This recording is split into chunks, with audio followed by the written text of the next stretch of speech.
Hello, friends, old and new. Deis Ferrous here. Hope everybody's doing well. We are back with some more Warhammer 40k Rogue Trader, and as you can see, the new DLC, Trazen's Museum. I don't quite remember the official name of it. Has come out yesterday, actually, but I just I didn't actually get this notification. If I did, I completely missed it.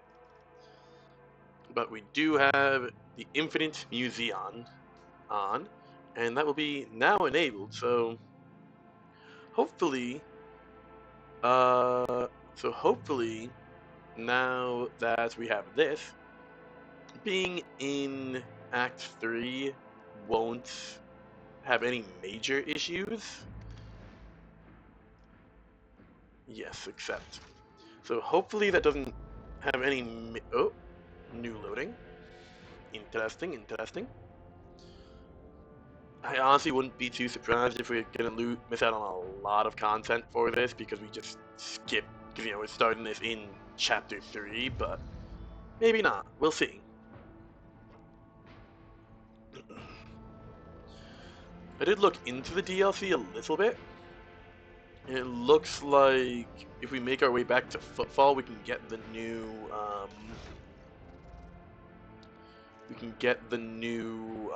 what's it called?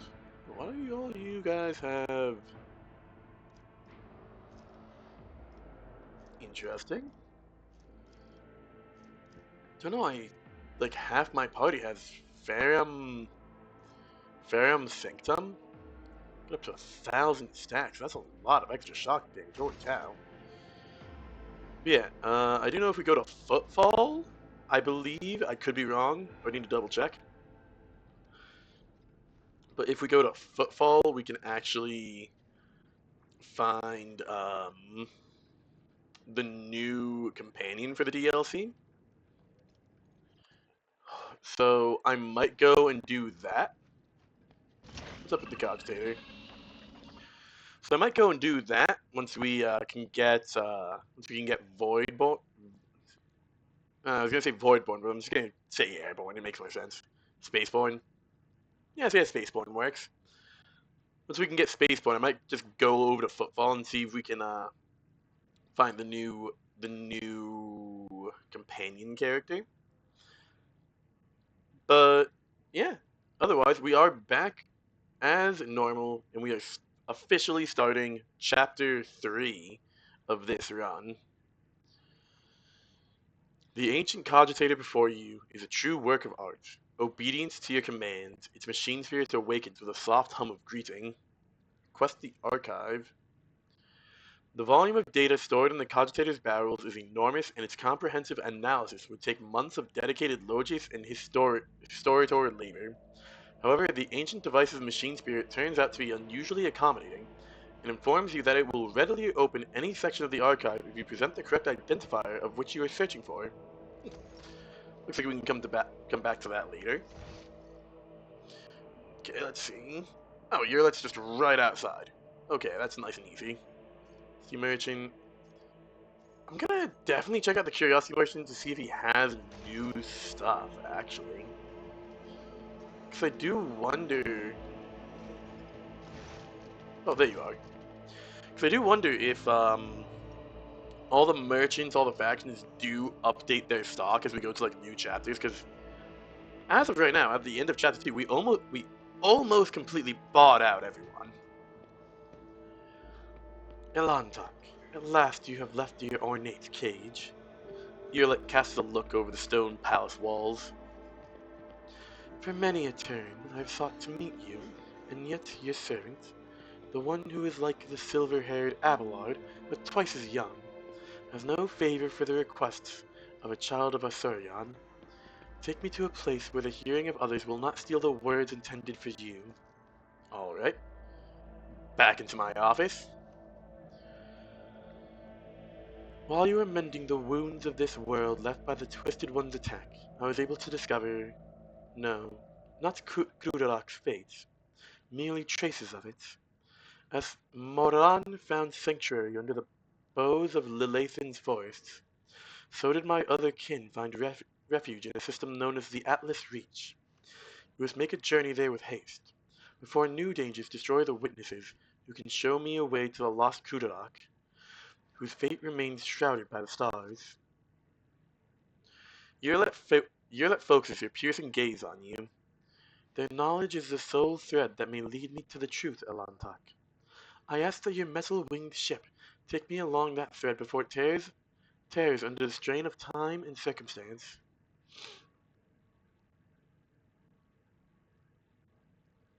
How were you able to contact those Aldari? No, I did not contact the Asoriani. I have no means to do so, but I had enough time to explore the stone jungle of your world while you were preoccupied with your urgent matters. The path of the outcast has taught me to observe and listen to the world around me. In this case, the throngs of the Monkey at the port. Errant conversations, rumors, chance words, like parts of a speckled mosaic.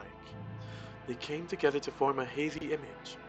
My kin were seen in the Atlas Reach, and now all we have to do is pull up the web of connections and possibilities to uncover whatever is concealed from the unseeing eye.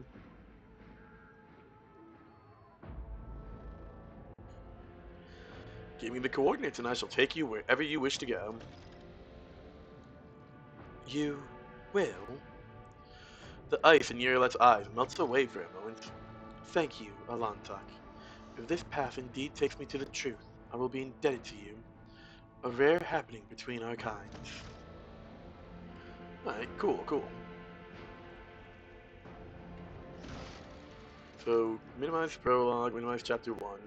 Chapter 2, we still have that, but that's just going to be us discovering stuff. Chapter 3, wait for news from the Von Valancia spies. I feel bad for Jai Haidari's celebration, but it just didn't give me that quest. Incident. Wait for Nomo stuff to present itself.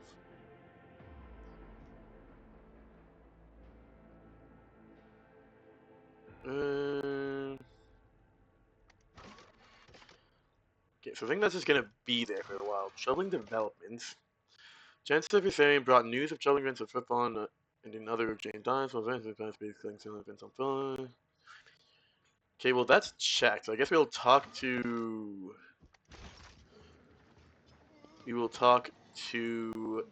Clementia. Maybe we'll quickly hop over to Curiosity Merchant. What do you have? You still have nothing. Interesting. Interesting. Okay, let's go talk to our crew. Hello, Abelard. Okay, so I think... Okay. Doesn't seem like anyone's really gonna have anything important to say. Hello, Solomon. Poison glass was detecting your various nobles' possessions. Fortunately, it may not touch your life. Blah, blah, blah, blah, blah. Hello, Cassia. What a blessing seeing good health, your lordship. Ah, what a sweetheart. Hello, Pascal. The appearance has caused a slight disturbance in the ranks of servants of the omniscience silence of the palace, and also the performance of rituals and maintenance litanies has produced a satisfactory result. Cool. Hey, Dira. Good old Dragonis. It's boring here without Lady Theodora. She lets loud of this sleepy little place with a couple of crazy decrees and public floggings of flabbergasted nobles. Hello, Heinrich. The lack of observers on this world has led to your nobles to become extremely complacent. Today alone, I heard 3 statements that, if so wanted, could be turned into grounds for a charge of heresy. Hello, Achilles. Anything new? Achilles nods to you pensively. Your lordship, how may I be of service? Tell me about the noble houses of Dargonis. I will gladly refresh your memory, your lordship. I've been to Kiavagama already. The planet was tainted by the cult of Final Dawn. Achilles shakes his head. These are grim tidings. It's a tragedy that an industrial world of such a tremendous capacity was brought down by the pernicious influence of the archenemy. Perhaps my colleagues can pick up the cultist's trail in the cold void. Of course, it would be a small consolation to all of us. Right. That's... Oh. Enough about the nobles was... Oh, I thought I was going to get out of here, but apparently there is actually more. Was there anything else you wanted to report? There was, your lordship. And this time, it concerns the main reasons for my presence on this planet. Xenos and the threat they pose to both you and to humanity as a whole. The last few months have been difficult for the people who report to me. My eyes and ears scattered throughout the Kronos expanse, warp disturbances, astropaths overcome with madness, ships disappearing in the immaterium. Many of my observers and contacts have gone dark, or been killed by some calamity or other. Still, I managed to establish communications with some key individuals who were able to warn me about incoming threats, including Xenos raids. Achilles looks you in the eye without blinking. It is within my power to supply you with intelligence on where and when the Xenos will strike next. I do not doubt that Governor Driveston will beg you for protection against the Xenos. And in this fight, the information from my contacts will serve you well. I beseech you, Deis. If you ever report a threat looming over a ship or planet, do not dismiss it. Sometimes it takes an intervention from a rogue trader and his mighty void ship to avert disaster. Alright, I must take my leave. Thank you for your time, your lordship. With a formal bow, Achilles takes his leave. Alright, Clementia. I assume you must have some news for me then? No? Okay. Uh...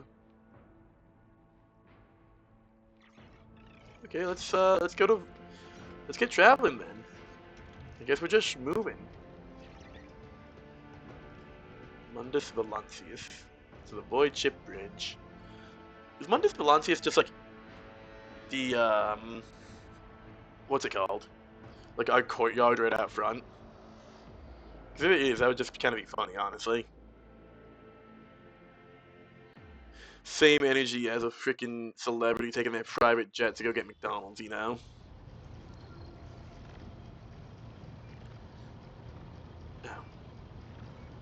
Let's see. Jaundice, I do want to speak with you real quickly, my friend.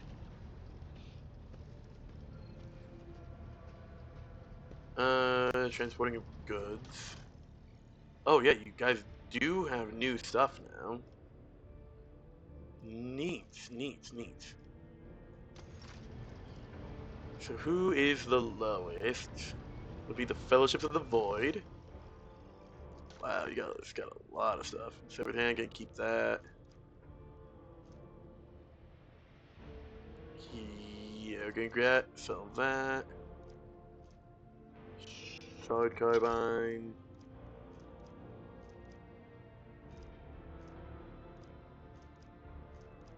Yeah, cool. Armor that needs to go, we can get rid of that. Yeah, that. That. That.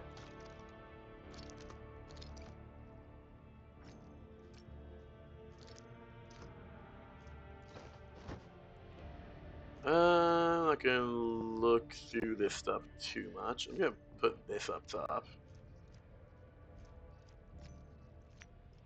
These are important. They ain't going anywhere.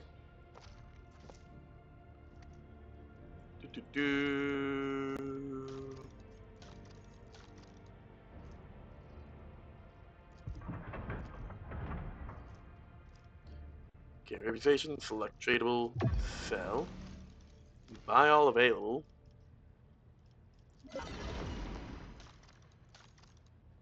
Jeez, I think all stuff here? Where'd that go? Where did all that stuff just go?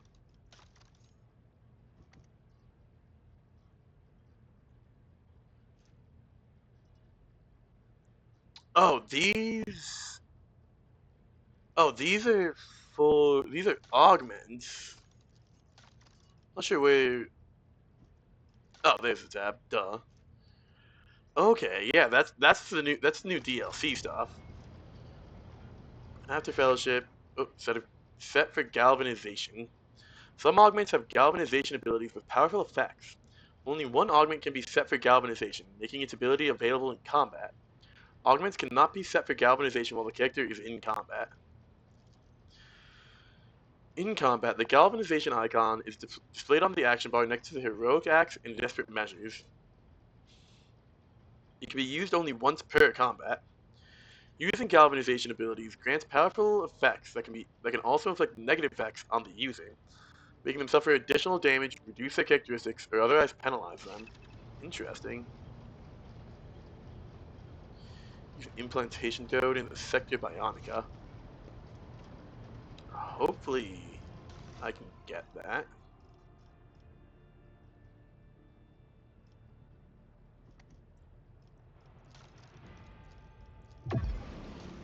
Gonna buy all that.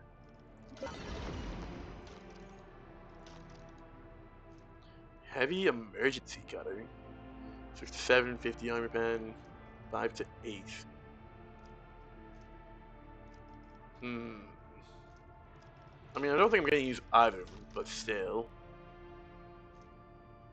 He gains +1. The wearer gains +1 AP once per round when they fire the first shot from an arc rifle using Magna Rail Blast or transfer. Hmm. These are straight up just arc rifle build things, which I'm not really using. Just wanted to some more from you guys. Oh, yep, here they are. I'll look into all of those later. To you, it is the Drusians. Nothing to sell to you guys. Just a whole bunch more bionics. But we also got this. And I can go to cargo. I'm definitely not gonna like ever need that really.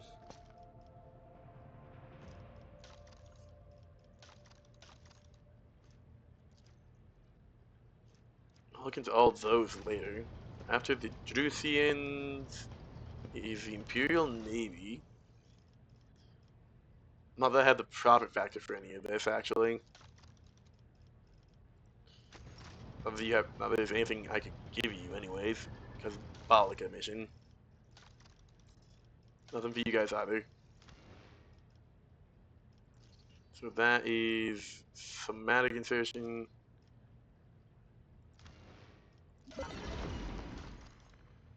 Using sensitive perception if the intelligence is higher. Oh, that's neat. All these, which we'll hold on to for now. Intelligence and perception, so the intelligence is higher. That could be good for Pascal. So your perception is 55. Intelligence is 65. I feel like your intelligence should be higher than that.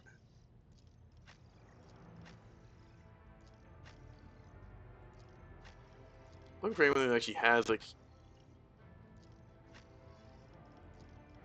Wow, yeah. Pascal's my smartest at 65, and I don't think I can actually get his. Am I getting?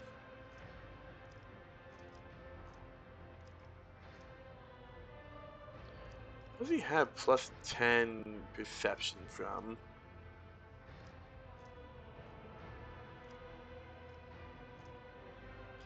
To Medicaid. I mean, yeah, that's better.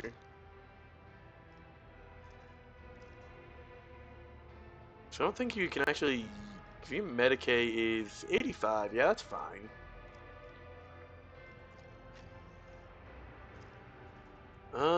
Okay, that's cool. So not a lot to be bought. Let me see. If I go over here, do I have the Sanctum Bionica or whatever it was called? No, it does not appear so. Wonder where that is. Wonder how I unlock that. Well, we shall see. But for now, I guess we're going to start moving on to do... let's actually make our way to Footfall and see if the new companion's down there somewhere. That's what I've heard. So I don't have any routes to Emperor's Palm or Frozen Prince. Oh, there's Atlas Reach. So they'll probably start having me spread out at least a little bit. Yeah, I could check out to the Imperium.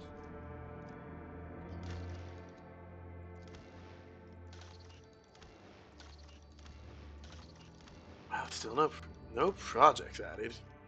Interesting. Beacons. Oh yeah. Fox Fortune.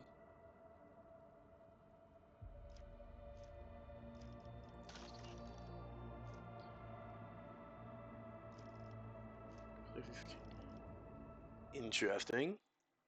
And Kick is fighting me a little bit. I think the stream's going.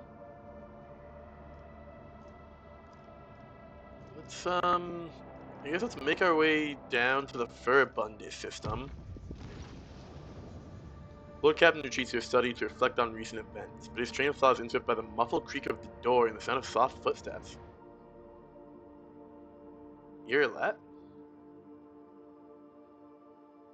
This sounds very familiar. I thought we already did the meditation with Irliet.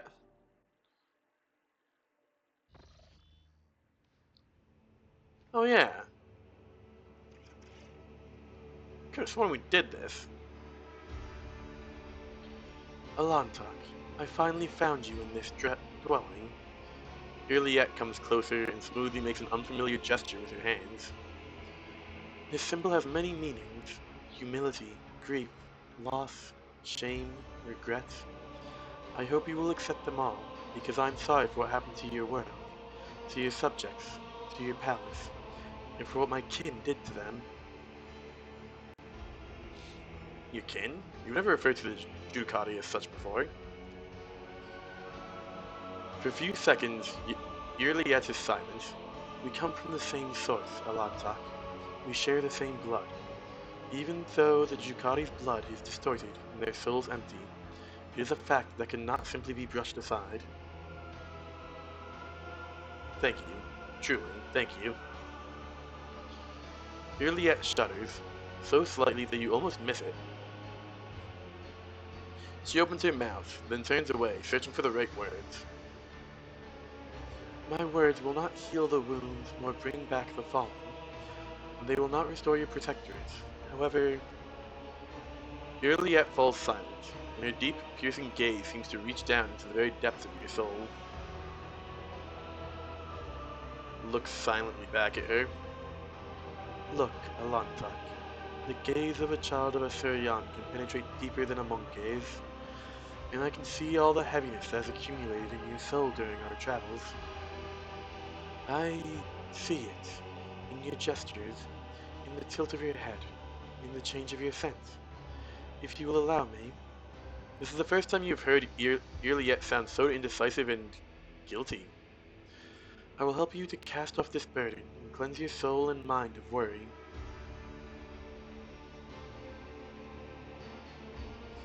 The burden of my responsibilities has indeed weighed heavily upon me of late. Irliet nods in understanding.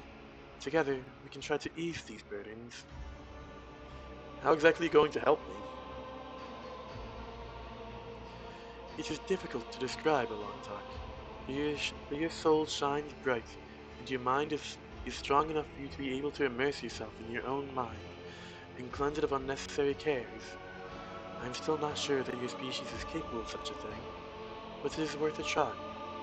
If nothing comes of it, then the only thing you will lose is a small fraction of your time. And I will be your guide on this journey. I will help you to enter the meditative state, to get to know yourself. Of course, that is if you let me. Immersing yourself in your soul is a deeply intimate process, but you will not be able to do it without me. Irliet thoughtfully brushes a strand of red hair away from your face. And I promise you, Alantak, but I will not judge you. You, your world, or anything that takes place inside it. You will see only what you want to see.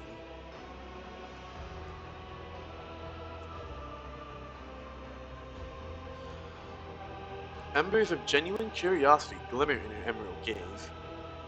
To know a human soul is a unique opportunity for an Altari, and Irliet's uncharacteristic caution and uncertainty implies that she is also discomfited by her own keen interest.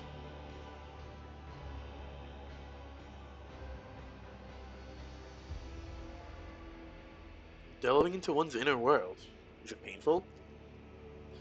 No, Alantak, there is no physical pain, but you will be able to see your inner pain if it is bleeding in your soul. And you are a little curious to see what is inside my head, aren't you? Irliet looks offended. Irliet, looking offended, crosses her fingers in a new gesture. Meditation is not a tool for achieving lowly goals. It is a healing spring for the soul.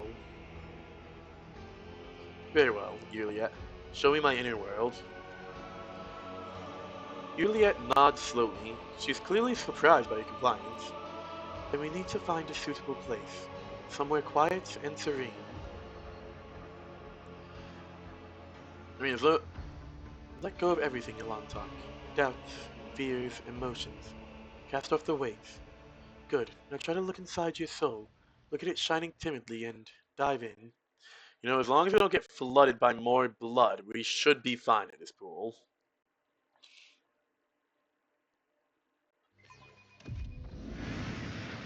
Oh, hello. We did it, Alantak. So far your world resembles the real one. But soon you will learn to go deeper.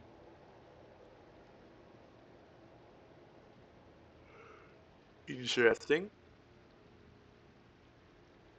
Remember that everyone here is just a reflection of your thoughts, feelings, and desires. Do not be afraid to look them in the eye.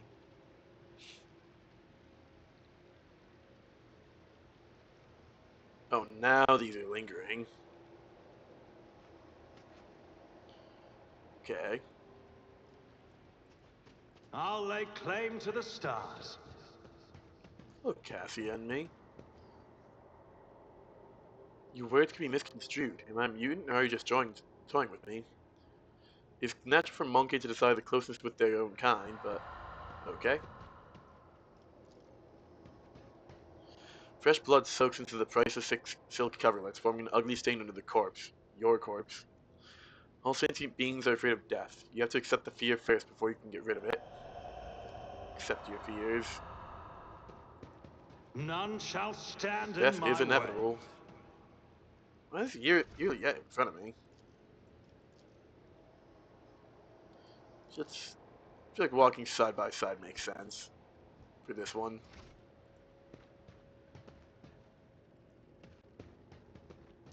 Standing at the helm, peering into the darkness of the cosmos, you feel as lonely among the stars as I do among my own kin.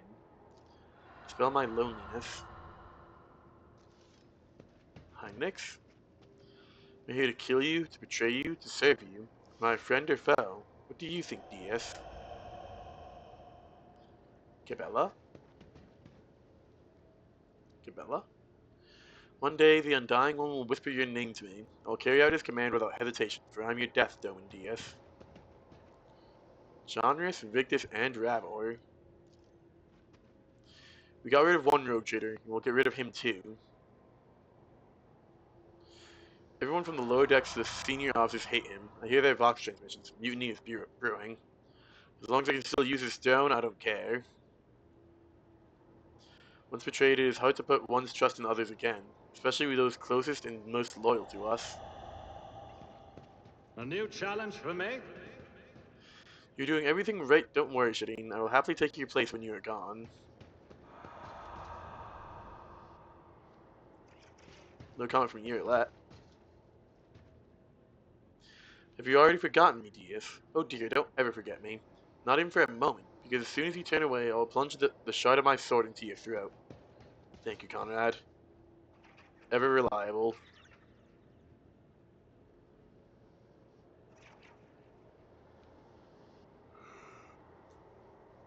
Gonna fade away, or... I don't know who this monkey is, but your memories of them are akin to slimy mud after the rain. Let's wash it away like spring water, shall we?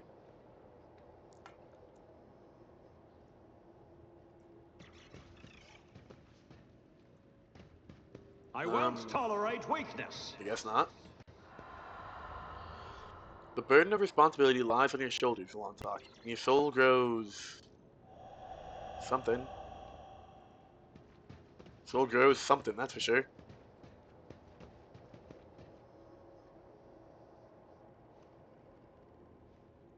Magenta. In truth, you believe in nothing at all, DS. Not the God Emperor, the Archenemy, or even people. Then some other stuff. Unit Deis Bonvalencia's crimes against the sacred law of the Omnicide have been logged. Retribution is imminent. Hide behind the warrant all you want. I can see right through you. One day you'll make a mistake, and then, rest assured, I'll be there. The punishing hand of the Lex Imperialis. Lord Captain, your decision will doom us all. Lowly pirates perish, risking nothing but their own skin. But what of you? It's about time.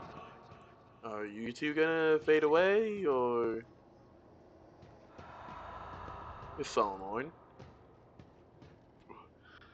You're putting the lives of thousands of crew members and billions of protectorate subjects in danger.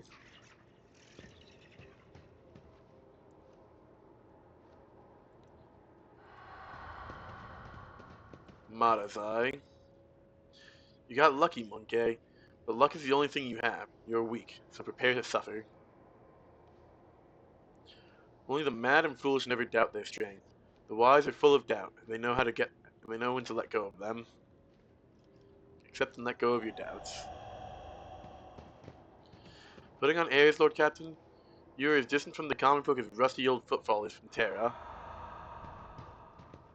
Follow my lead. I'm proud of you, DS. You've become a worthy successor, perhaps even the best Lord Captain. It feels weird coming from I feel like I wouldn't interpret Theodora that way. She was kind of a hard ass. Some words you need to hear, at least once to believe them.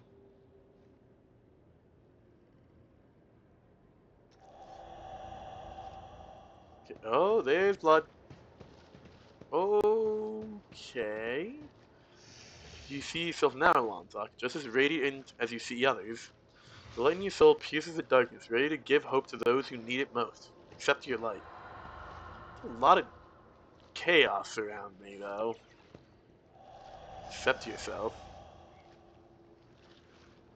Interesting.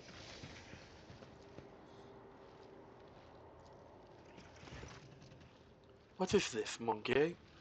The voice of the incorporeal echo that has made your soul its home seems to sound only in your own head. Juliet's face tenses in surprise, her features becoming even sharper as she stares in confusion at the ghostly figures. She says nothing. The ceiling glances at you, then at the figures again, as if she is waiting for something. Look closely at the ghostly figures. A strange feeling envelops your body. You feel yourself become lighter than air. Inside your mind, your thoughts are racing at an incredible speed. You're not yet aware that you are looking through the eyes of your ghostly echo and are observing from afar, all at the same time. The inner world changes under the force of your will, and you can now control your own echo. You can now do something that you would not dare to do in the real world. And resist temptations. You and Yearlet stand together in complete silence for a while, tense and awkward at first, then soft and enveloping. You feel Yearlet sigh ever so slightly. You hear the sadness hidden in her voice. She remains silent until the ghostly figures around you start to disappear. It is time to return, Alantak. Your soul is not yet strong enough to endure prolonged immersion. Take a deep breath and... Sounds like... That almost sounded like Yearlet was, expecting us to do something uncouth there.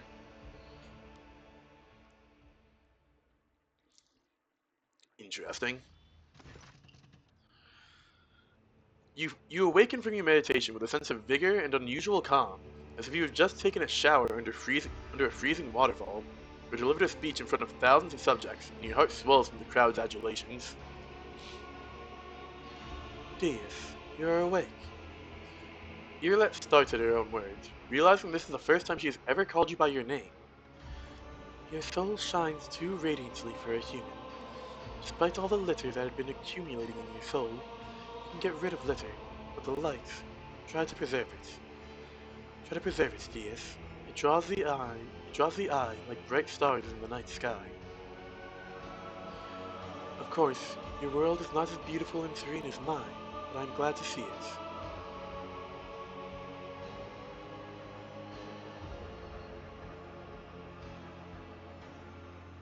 Wow, I feel as if I've been reborn. This is a cleansing of your soul, Alonzak. I hope that now you will understand the importance of keeping it free from unnecessary litter. Will you help me with meditation again? I do not know. Perhaps. Someday? She replies vaguely. When we were meditating, you did not seem surprised by my relationships with our mutual acquaintances. Iliette shrugs indifferently. You long for that which humans did not for which oh my goodness, I'm so sorry. You long for that which human nature desires, for intimacy with your own kind. I can understand that. Thank you for showing me this part of myself. My heart sings, for I've helped you find peace, even if only for a short while. Until we meet again, Alantak, may the stars guide us along the safe roads. That was very pleasant. Okay. Let us... let's throw some stuff in the... Let's throw some stuff that we just want to keep as, like, keepsakes in the vault. Actually...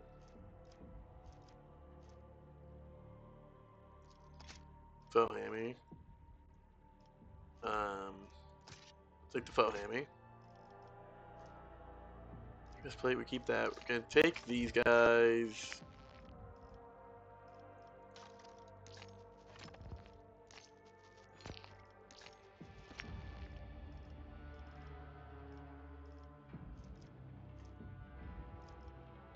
Keep that. Take that. I want to keep the Thunder Hammy. Unfading Valor we'll keep. Cry of Agony we'll keep. Wonders Portent. Do, do, do, do, do. Persuasion, we'll keep that, we'll keep that, we'll keep that. And do sell that. I don't know why I still have that. Death. And this. Actually, we can keep that because they sound cool. Sector we'll keep. Phenocide, Epiphany, Imperial Pride, Ghost Sword, Blade, Distribution, Promise of Freedom, Thirster, Type Hecaton, Ashen Breath, Severed Hand. Hopefully there isn't a limit to how much of this stuff we can actually hold on to. 2,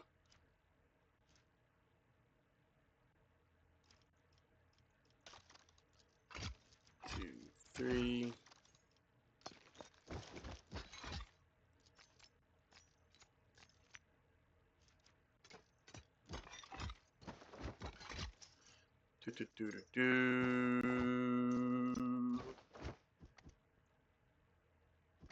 Oh goodness.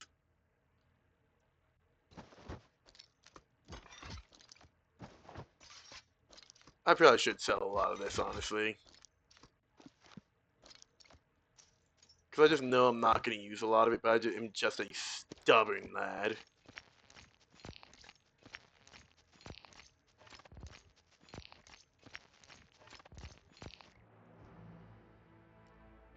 Oh no. Probably will sell a lot of this. Just do not need all this.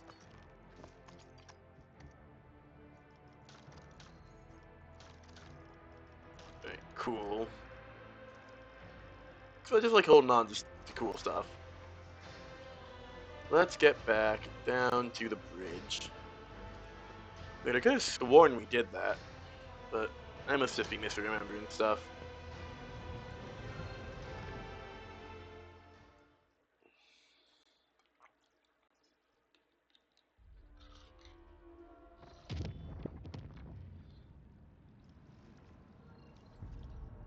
I do wonder when we're gonna get access to Emperor's Palm and Frozen Prince.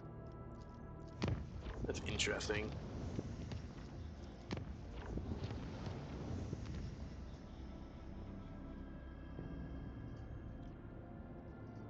We can go here. We have 52 navigators, so we're just gonna make that safe.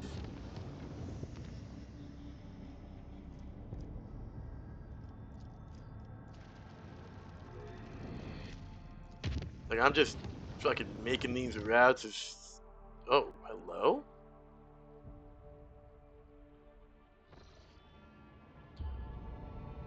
Lord Captain, emergency report. The augurs have detected several void ships slowly encircling us. Our request for this pursuit to cease has been completely ignored, but an unmanned vessel has been dispatched in our direction, broadcasting only two words. Gift and Heydari. Exalted One incinerates these void jackals. What does it mean? Jai's agitated voice comes on the Vox channel. Shireen, this whole thing stinks worse than a dead Grox. And it's also eerily similar to how Kazbalik and the agents operate. With your permission, I would like to see what kind of gift those tight-lipped Ashmags have sent me. The Vox Master patiently awaits your instruction, flipping switches and occasionally emitting crackling static from her integrated Vox system. What ships are they? A frigate and 4 raiders, Lord Captain. No identifying marks, so they're probably pirates. Although the Augur Master reports that they are well coordinated, more so than your typical void rabble. I wish to contact the Pursuer's flagship. Apologies, Lord Captain. Our attempted calls to the unknown Pursuer's ships are being automatically relayed to the beacon on the pilotless vessel. Order the Voidborn to bring the package aboard. It will be done, Lord Captain. A shuttle carrying a retrieval team and bomb disposal specialist is already en route. Several tense hours go by. All the while, Jai Hadari paces back and forth across the captain's bridge. But the first shriek of the sirens announcing the shuttle's return, she rushes down to the lower decks. God, no! Jai's outburst blares from the comm bead, momentarily deafening you and a third of the officers on the bridge, listening on the Vox channel. No, no, no! Why would the Exalted One doom so kind-hearted a person to such a fate? What void beast has done this to you? The Voxcaster picks up a quiet sob, the whining screech of an augment on the bulkhead panels, the crunching of metal fingers, and Jay cuts the Vox connection. Ahem, Lord Captain. The returning Voidborn report that the package for Jay Haddadi was ahead of a young man. Victus types swiftly at the cogitator keys. According to our archives, he was a member of her trade network on Footfall, the deceased's Trickster Corps, one of the Trickster twins who engage in suspect commercial activity on the station's asteroids with Mistress Haidari. Static comes over the line, the siren blares again, and the Voxmaster turns to you. We have finally been alerted to an incoming Vox transmission. My officers are standing by to connect you to the unidentified parties.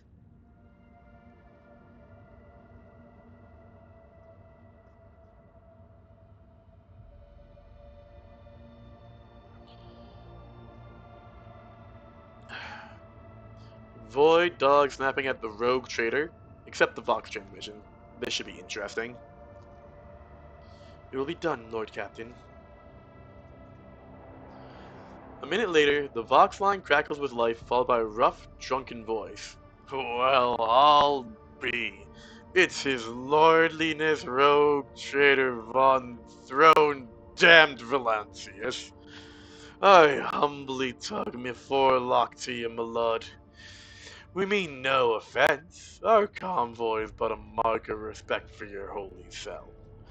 You wouldn't have sought to talk to us, would you, if we hadn't given your officers a good scare, eh? Ah, where are my manners? I forgot to introduce myself. Toto the Vulture, at your noble service.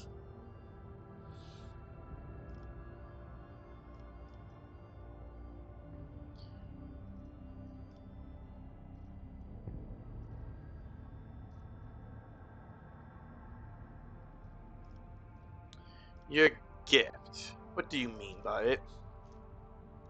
Oh, that? Toto the Vulture laughs. It sounds like the giggling of an innocent little boy. A little boy with a frog in his throat. Just a little joke to raise a smile, your lordliness. And a warning for one slippery little rat. You see, a little bird told my boss that the rat I'm after is on your ship. And we're the best rat catchers this side of them all, your traitor ship. So we're ready to take that problem right off your hands. All you have to do is put Jai Dottie on a pod and send her straight to the coordinates we'll give you. My boss has been after her a while, and he's generous to those who help him. You're no vulture, Toto. You're the worst kind of Ashmag. A voice just as rough as Toto the Vulture bursts onto the Vox channel. Tell me, you son of a box in a void jackal, who sent you? And the critter runs right into the trap. The Vulture chuckles hoarsely. I'm afraid I can't reveal his name.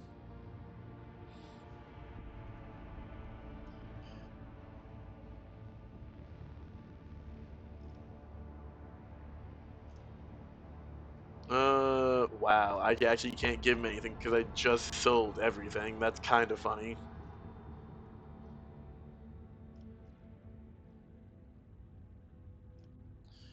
Threaten my retinue, and you threaten me. So the answer's no, then. Ah, that's probably for the best, your lordliness. I make a bad negotiator, but a damn fine pirate. Before the Vox transmission cuts off, you hear a rasping shout. Falco says hello, Jay Hadari, and screw you. Guess we're getting into a void fight. This will be interesting. It's a 7v2, apparently.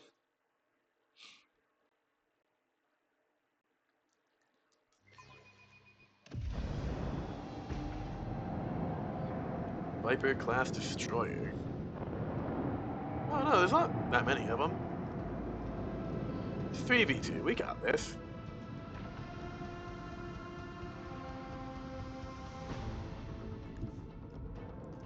Let's just start blowing this guy up because he'll take 25% more damage. So that's just a really good start in my opinion.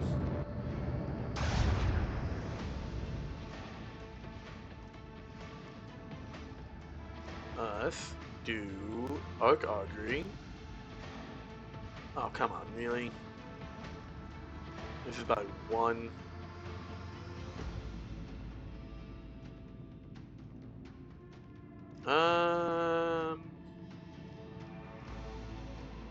So I guess we are. Oh no, actually, short void hop. We can still hit him. Let's do that on Master of Etherics. With any luck, we should be able to take you down with this. Unfortunately not. It's not on my side, because why would it ever be facing me?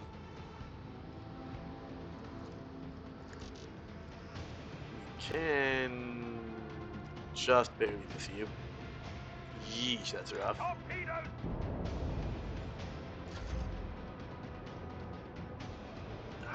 Hey guys, you're not getting away. You picked a fight, and now you have to deal with the consequences of, you know, just getting completely obliterated.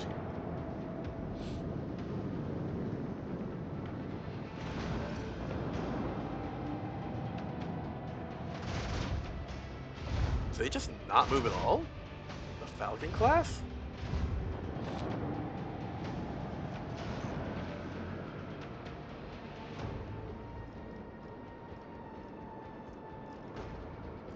Do that, which allows me to smack into you.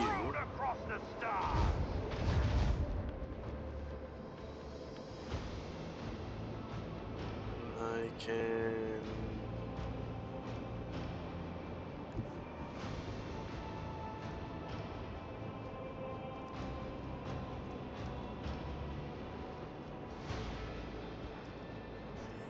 Can't reach you.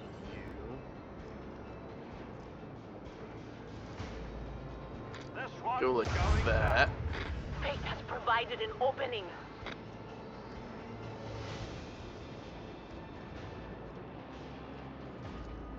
Go like that. Can I hit you now? Yes, I most certainly can.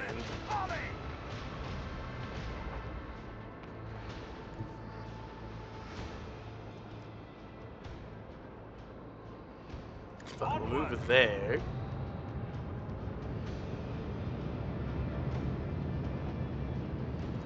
Rotate you. The dark void will erase their colors.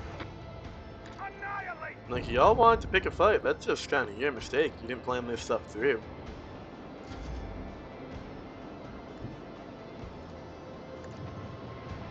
Fury Interceptors just tear into these guys. Good job, Fury Interceptors 2. If you'd kindly do the same.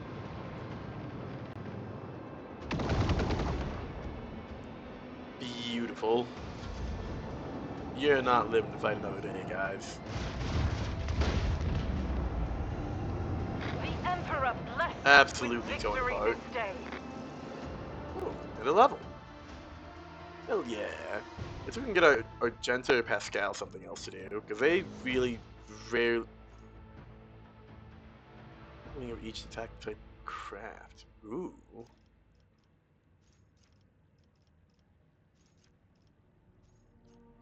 It's recommended. Because a third set of planes is honestly really cool. I think if I'd restart.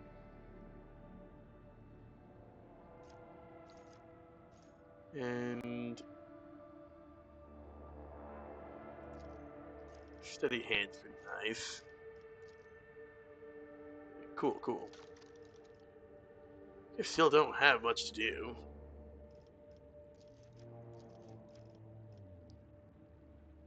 Okay, focus effort to upgrade. Hit post for one post on cooldown. The cooldown is by one turn. Yeah, random. Yeah, sure, we'll upgrade that.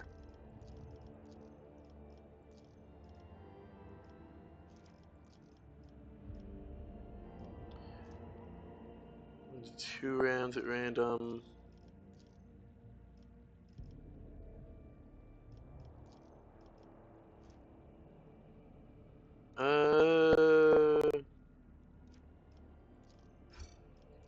I'll just upgrade it all, honestly. Oh my goodness, we have so much scrap. Yeah, let's hit that. Flak ammo. It's not gonna worry about. Wait, what the fuck? Okay, it's an extra critical hit. Let's swap that around. 5 times 19, 4 times 27. Yeah, we can get rid of that. Long range broadside. Like 33. 4.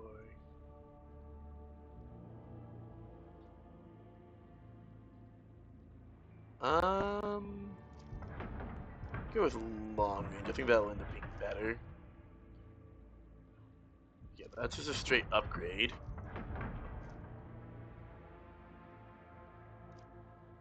95. Yeah, that's again another just straight upgrade. We could sell all those. Okay, cool. Oh, Augury's anomaly. Let us see. Yeah, because there's a whole thing with the burning world that we're investigating. Yet another world is burning before your eyes. It is covered in geysers, belching forth clouds of incendiary gas, feeding a massive conflagration enveloping the planet. Thousands of years ago, a single flash of lightning or some other spark launched a chain of reaction that transformed the world into a blistering inferno. Now that you know what to look for, your augurs easily locate traces of mysterious underground constructions. Examine the constructions and discovered artifacts using the knowledge you collected earlier. Succeeded. The meticulous work of the tech priest and archivist is taking forever. Even your astropathic choir master joins the effort, spending long hours in a trance and relaying messages to those who can help. When the results came, but when the result comes, it's astounding.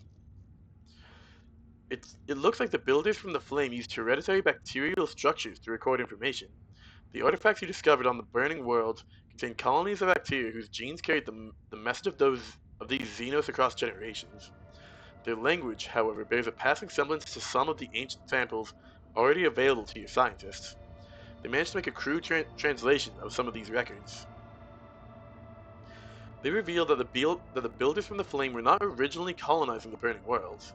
Their homeland was not a planet, but a star. It is hard to imagine what the creatures that evolved on the burning oceans of a faraway sun may have looked like, but one day their peaceful existence came to an end. The records contain a chilling legend about some cosmic horror that arrived and devoured the sun that the builders called home. Fearing the monster, they fled, and no longer dared to settle on the stars.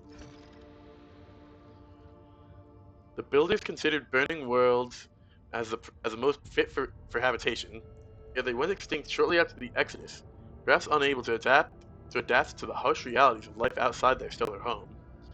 Their civilization left a wealth of unique technologies and heat-resistant materials, and now this treasure belongs to the Von Valancius dynasty. Oh, neat.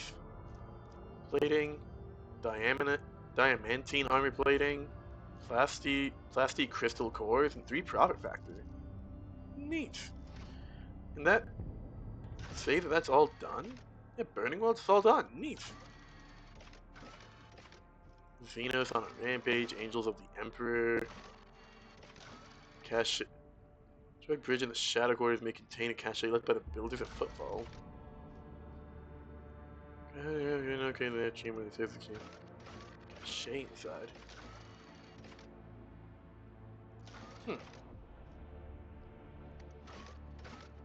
Ocean Rogue.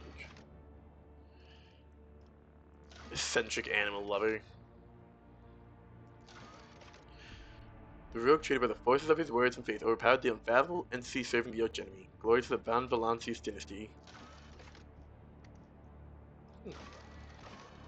Don't have any new contracts. Okay, neat.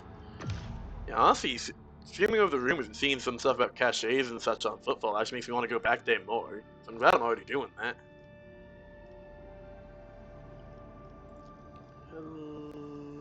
Hello, let's make you safe. Because we have so much.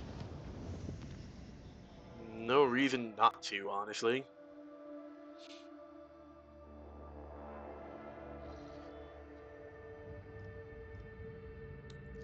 What was Jerusal's blessing?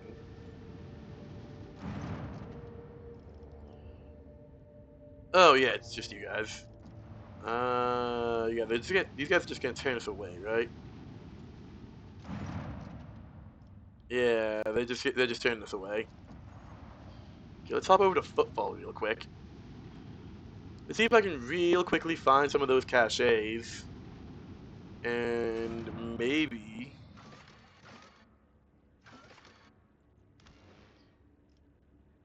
Yeah, this team works. We'll level up early while we're at it.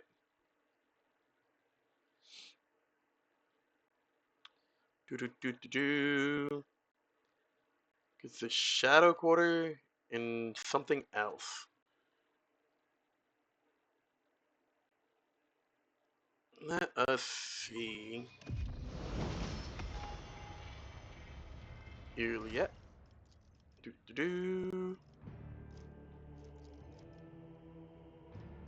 Yeah, plus 3 charges of Hunt Down the Prey. They pop that, which is nutty.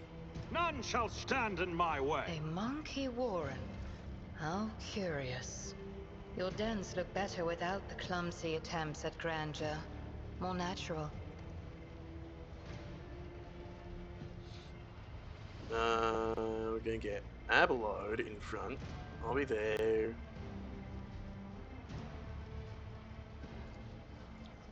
Pascal there. Juliet there. And that seems pretty good.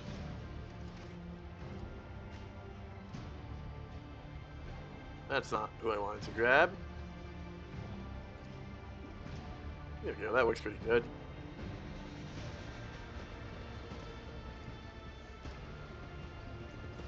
Destroyed Victory Bridge. awaits.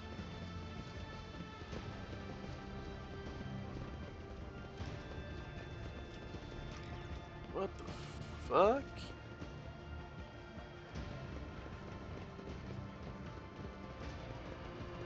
It's like football, like soft reset.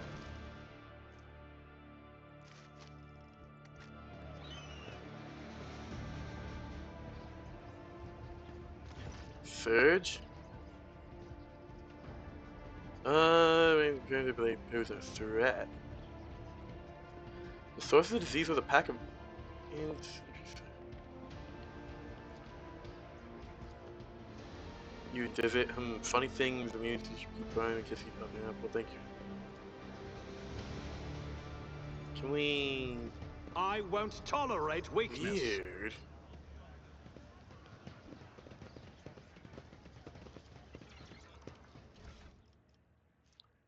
Note from the bridge cache. You're on the right path, Seeker. The other caches.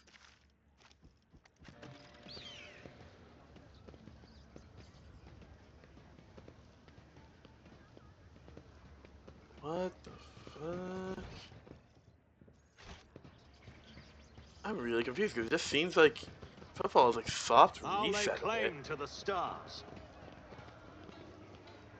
Excellence matters. Under a layer of dust and scratches, the ancient paints of the silhouette of long erased letters are barely visible. Undoubtedly, in the past, this filthy sign was adorned with the proud name of the bureaucratic heart of the entire Imperium, Deptus Administratum. Interesting. Emperor. Travelers arriving on football bring with them rumors of the Emperor's blessed angels coming through the region to repel the Xeno threat. Farthest flung reaches of the Kronos expanse. So we'll probably see a loyalist marine later. The colossal dome is not located in the atrium. Cache in the atrium. Treasure in the ocean. It's a gun cover. Bodies. Shannon Frozen World. The fish with burning worlds and anything. Okay, so let's make our way to the atrium, I guess. Can we just go Follow my lead. here?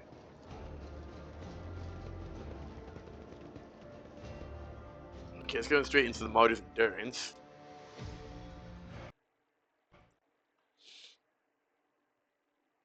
Interesting. Peculiar.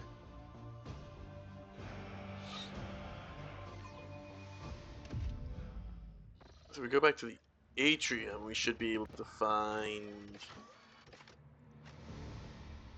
Go back to the atrium, we should be able to find another cache somewhere, I think. Weird. I suppose I didn't look into...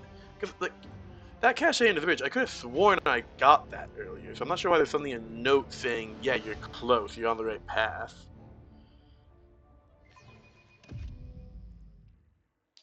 weird.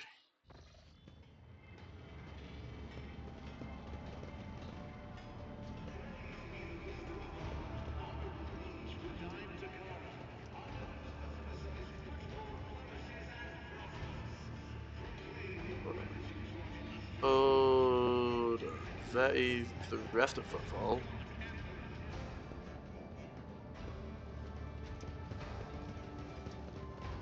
Warehouse?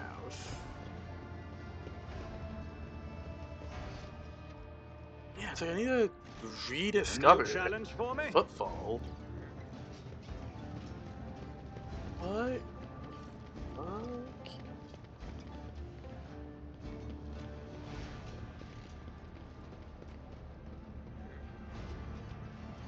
This is weird.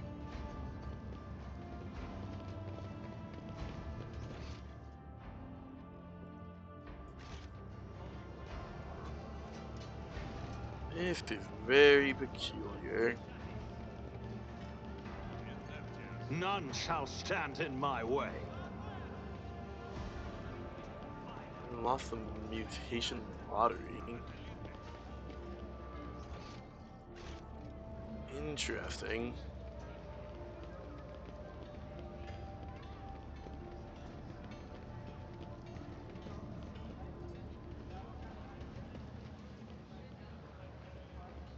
Let's see, can I get like up here?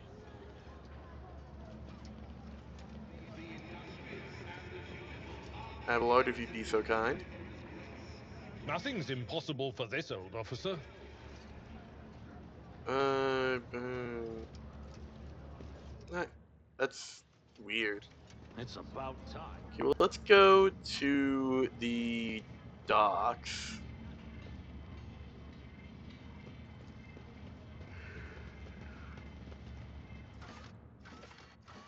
Peculiar.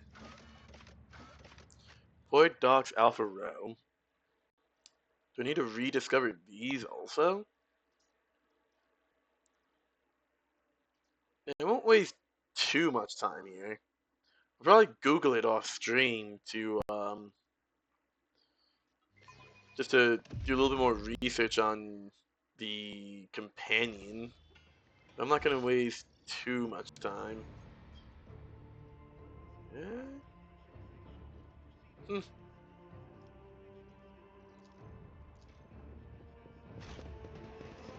Yeah, okay, I don't see anything. Weird. If DLC stuff comes up, I'll do it, but I'm not gonna worry about it too much. The little bit of research I did may have just been a bit misleading. I did very briefly skim over that stuff, so, you know, whatever. The caches are weird, because I know I picked up at least the bridge cache originally.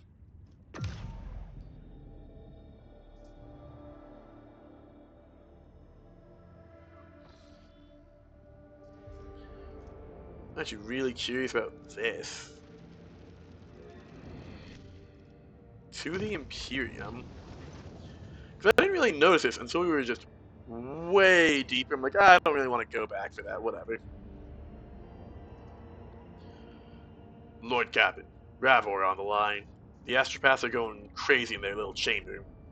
They're reporting severe warp disturbances along our intended route. It looks like the maw is completely impassable. I've seen this before, yes. And if you ask me, going in there is not a good idea. For us or any void ship.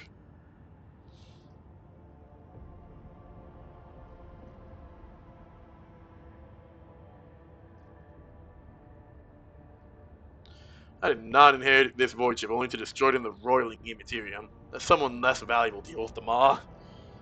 I'll see to it, Captain. Huh. Interesting.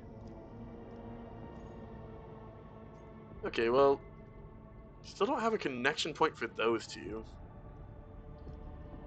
Well, let's get going. Nothing else really going on, so I guess we will make our way up to Atlas Reach.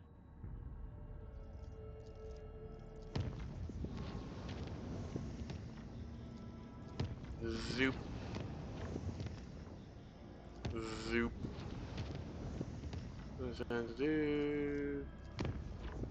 World, Rocky World. And just keeping an eye out for other Burning World or Ocean Worlds. Because of the other rumors that I noticed. Oh, there's that now.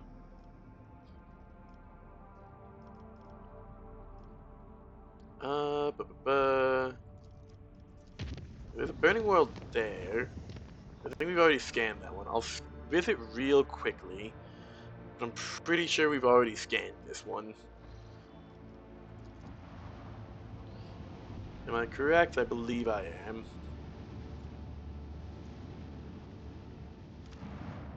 Yeah. Okay, cool. Excuse me.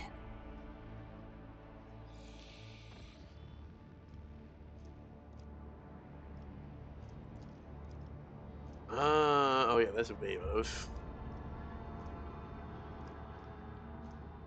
Astral Snow World. Got an Ocean World, but nothing going on in it.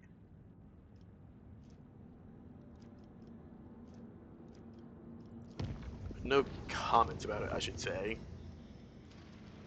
We got the Navigator's insight, so we're gonna use it, that's for sure. Travel to the Atlas Reach system.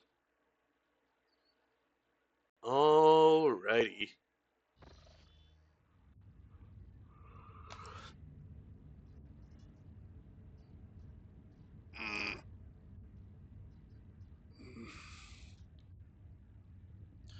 Lord Captain, according to our telemetry, we have arrived at the coordinates you specified.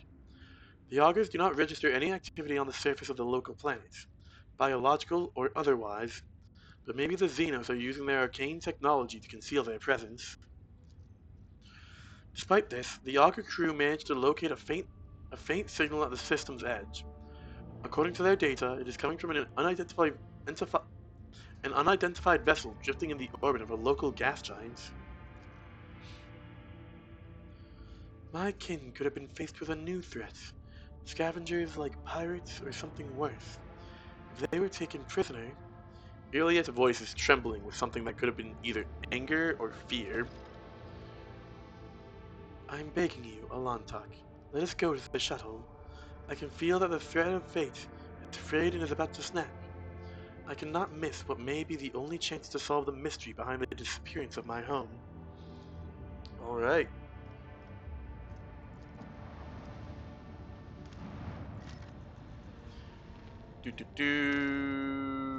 Abandoned tech freeze praise 5 plasteel.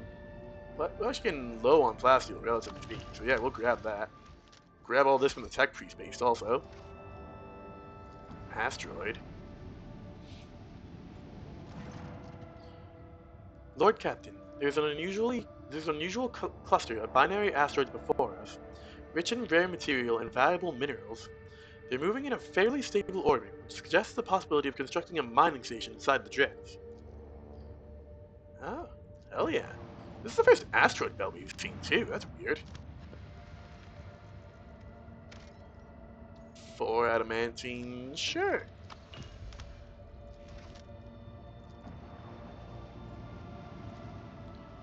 I think that's legitimately the first asteroid field we've seen. Lord Captain, reporting. Our void ship has passed through a cloud of cosmic dust of unknown origin. Unfortunately, the dust particles were covered with an icy shell that has frozen into a thick sheet on the void ship's hull, blocking some of the technical vents. It will take time for the servitors to clear the ice. Until then, our maneuverability will be somewhat reduced. Oh, that's interesting. So space dust can give us debuffs now. Y'all know me, I'm still gonna risk that shit. Plasma batteries. Alright, cool. The Chartiste vessel. What's going on here? Yeah, definitely bring an Iliad. I think I'll actually tag out Argenta for Jai here, because this feels safer. Argenta trying to negotiate with Xenos might be a little problematic.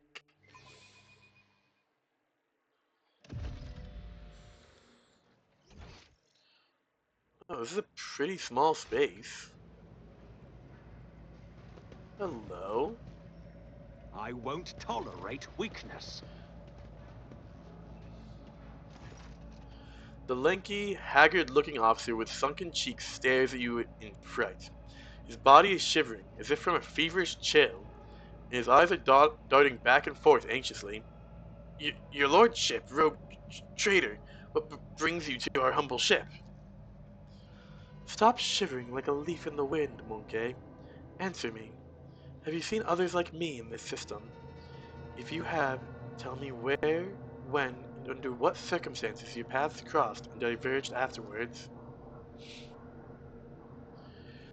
The officer's eyes widen at the sight of Irliet.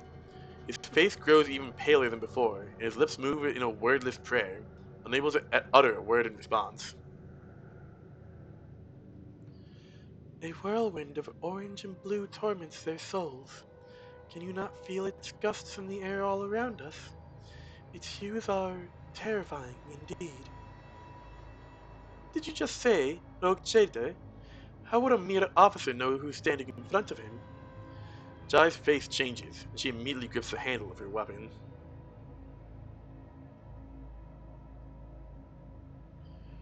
How did you know that I'm a rogue trader?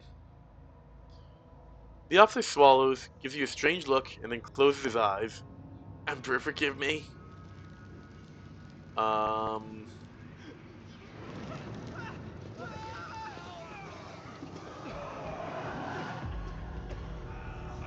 Oh, we got warps.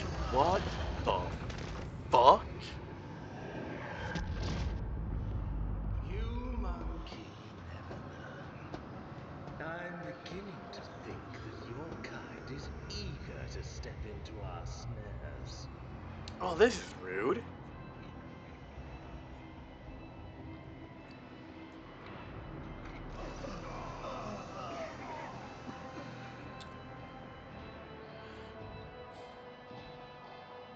You gasp, sucking in the poisoned air. Each breath scorching your insides with liquid fire from throat to lungs.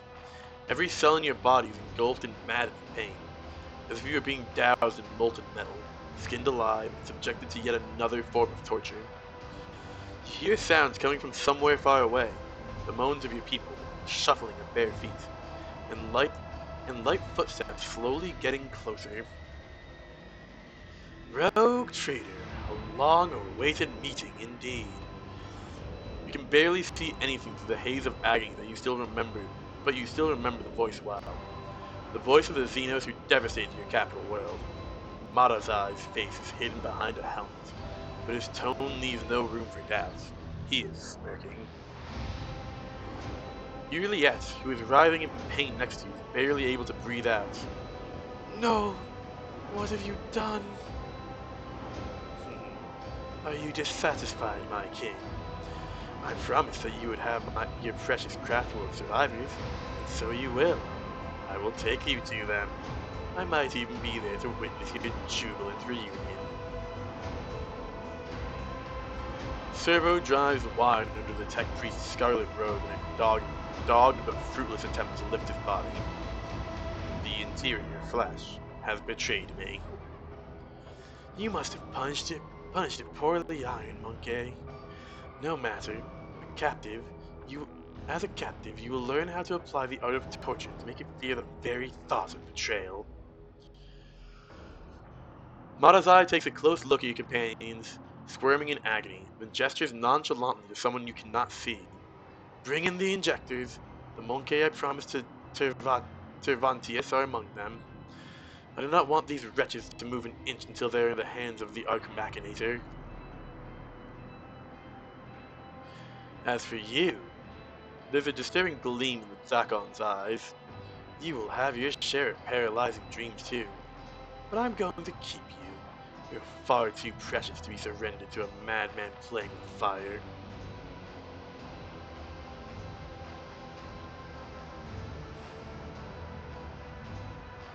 You'll rue crossing me again.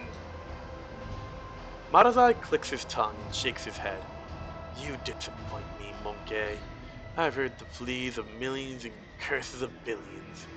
You can do better. His last words fill your head like the deafening echo of a ship's siren. The gas creeps deeper into your lungs, eating away at them hungrily. As the agony spreads down your every limb, you are suffocating. Are you enjoying the sensation? I had this poison made for you. Who could have thought that a monkey would one day earn such an honor? A special gift from a Drakon. But you're suffering. The Xenos leans closer to you. I knew the taste would be exquisite were I to add a touch of the Ducati's talent for extracting anguish. Well, this is, as the kids would say, not good, yo. However, there will be time for that later. No matter. No matter how I wish to play with you all, no matter how I wish to play with you all one after another, I need you for my purpose, rogue trader. Camarag awaits you, all of you. Mandrakes, take them, leave none behind.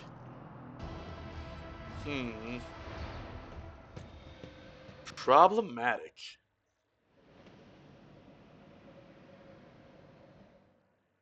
16 hours, 40 minutes, 1 hour. Interesting. The Obsidian Courts. Huh. Oh, now this doesn't seem good. Your consciousness emerges from an ocean of darkness and nightmares, as if someone's powerful hand reached into its depths and brought you into the light. In the dark room, long and angular shadows move around and exchange remarks. One of the shadows approaches you, ripping apart the veil of pain and revealing features that look familiar to you. You're awake, Monkey! Madazai's voice is sickeningly sweet. He looks at you with idle interest, rolling a soft and milky-colored object from one hand to the other. Our toxin master spared no effort to drag you out of the induced dream. I must commend the Nightmare Weavers.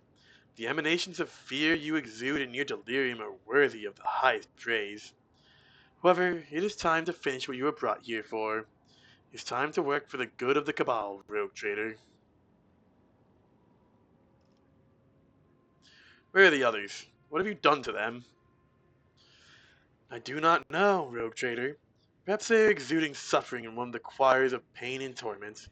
Perhaps they are rotting in one of the vats of their tears below. I care little for their fate. As for your little friend from the craft world, oh, you are going to meet her soon. I bet you cannot wait to look into the eye of the one who brought you to me, can you? What do you want from me? Only the truth, Monkey. So very simple, is it not? A little honesty before the powers that be. I have the tools to extract the most coveted mysteries from the deepest recesses of your mind. But I am not interested in your personal secrets. I only want that which will protect my cabal. Why am I still alive? A good question, rogue trader. You are my tool, you see. A sharp and narrow scalpel that I will use to cut away the festering boils on the body of my cabal. I spared no effort to set up this performance. The witnesses, the spies, the agents, and a small bargain to guarantee the results.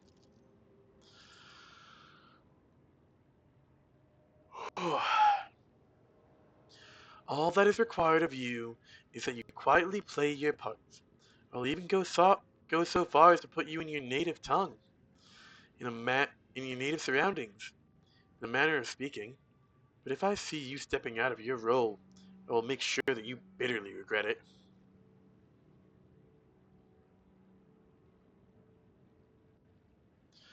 I might be able to play my role better if I actually knew what it was.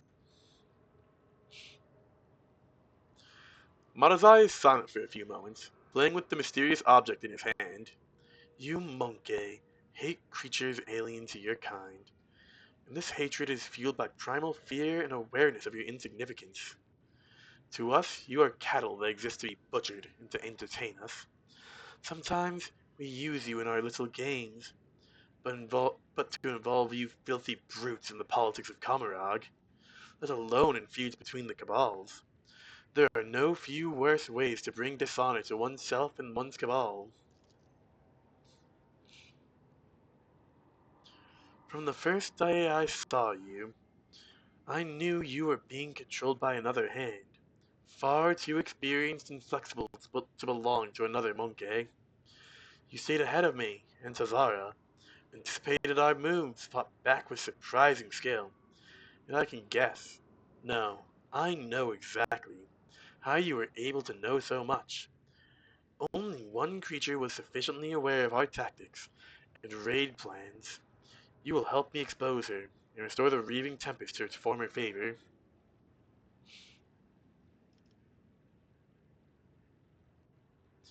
I have a secret for you, something your spies and agents failed to uncover.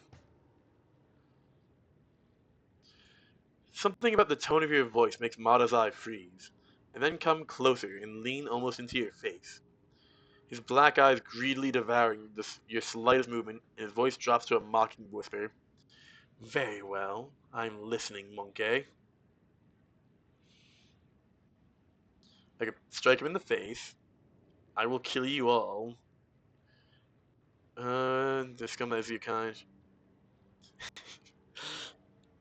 I just want to be a little shitter here. I love being a little shitter when I can. Muster your strength and flash a dazzling smile. You poor fool. You are so easy to deceive. The slender figures in the Kabbalite's glove clutch your face, the claws leaving deep scratches on your cheeks and forehead. The edge of a razor-sharp blade presses at your throat. Matazai furiously hisses something incomprehensible, but then he releases his grip, suppressing his desire to kill you on the spot with an enormous effort of willpower. Worth, worth. I pissed him off so bad, that was so worth. The Judukati gestures to one of the shadows near you, and your head is forced backwards. Matazai brings the hand holding the strange object closer. You manage to make out translucent, glossy skin, bluish, pulsating organs beneath, and a little head with serrated jaws. Before the Ducati pushes the larva into your face. I mean, that was going to happen regardless. Ooh. This is giving me flashbacks to Baldur's Gate with with the tadpoles, dude, and I hate that. Hated watching those little things squirm around. Sensing warmth, the little creature springs into motion. A moment later, as it blindly pokes at your skin, it discovers your nostril and rushes forward, stretching the skin and tearing through the mucous membrane. Unbearable pain overwhelms you as the larva begins to force its way through the soft tissue and cartilage. Oh, hating this. Each of its movements causing a crunching noise to reverberate through your skull. Oh, that is disgusting. The creature greedily bites into your flesh and moves ever upwards, past the bridge of your nose, past your eyes, and then something alien invades your consciousness. This is the Carouse test succeeding? Oh, God. Oh, hate that. Hate that so much. Darkness clouds your vision, but the sensation of an alien presence does not relent. Something both primitive and stupid in its stubborn effort is rummaging through your mind, churning through thoughts and changing them. You gather whatever remains of your willpower and desperately hold on to the part of your consciousness that has not yet caved to the invading power. A prick of surprise, a burst of disappointment. The spell takes hold of your weakened self, but part of it still belongs to you and is ready to fight back. A stray light dawns at the edge of your perception. Hated that descriptor so badly. Oh, this back during the prologue's finale? You have disappointed us, rogue trader von Valancius.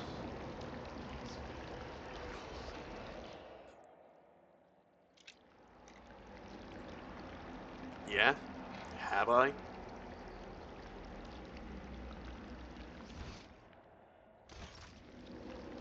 I retract my statement. Victory awaits! Um. Oh. North Achilles Calamity reports of Xenophage against the merchant Gallifrey's Calamity.